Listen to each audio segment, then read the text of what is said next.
ari wachano aruji yake simu vauze kuti zvinhu izva zvisi simple zamavandimisa vanditadza vari kuti ini ndinoganza vamwe vaifungidzira ndinokwata ndoita seiko ndiye wandakada kasoftware kerudo bebi ini ndainstola moyo paruzhinji bebi wangu wakatora kasoftware kerudo bebi ini ndainstola moyo paruzhinji bebi wangu wakatora kuzama kundimisa vakanditadza nokuti bebi newe ndinoganza ndinozviziva kuti iwe unondida pauri ndakaperera saka ndinokuda kana vakakuti unohura aiva ngoma ndatoshaura ndangokumbira uko ndidayira vane godo ndivo zvavo vachakaura kasoftware kerudo bebi ini ndainstola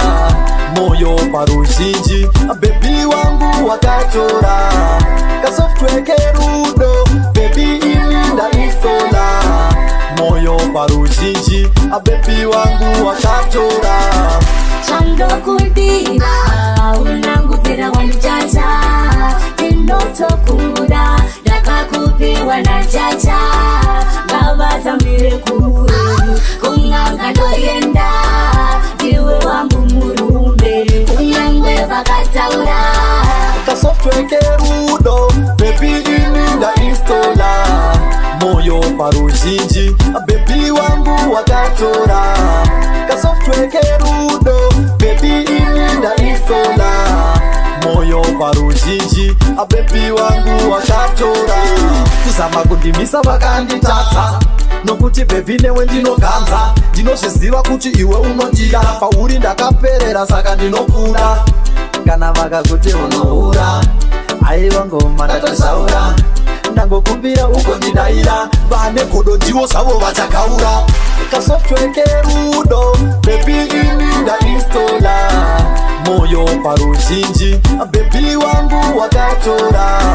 kasoftware kerudo bebi ini ndainstola moyo paruzhinji bebi wangu wakatora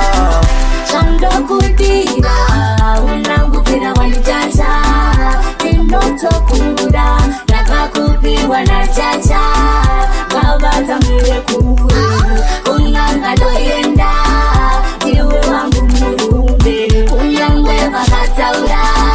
kasoftware kerudo bebi ini ndainstola moyo paruzhinji bebi wangu wakatora. Any other signs are dead?